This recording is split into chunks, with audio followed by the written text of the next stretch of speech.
Tingnan ko akong anong hitsura nitong mga halaman ko after 3 days. Ganda-ganda nila, oh. Titingnan natin kung ganito pa rin ang ganda nila.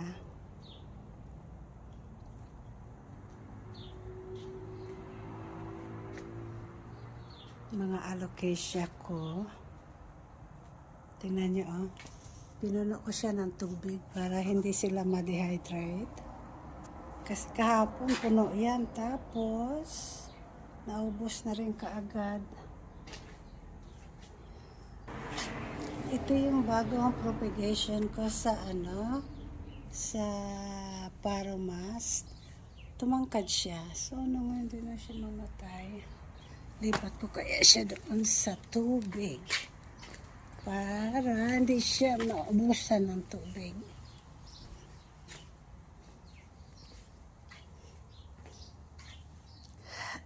My hydrangea here, I'm over to the backyard kasi masyadong malago at saka I repotted them and debarred.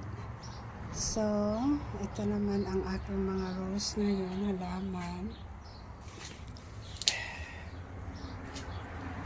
Monstera deliciosa, got a new leaf. Ayan. Saka dito guys, tingnan natin. Mga roses ko ito. Very peaceful. Tingnan. Diba?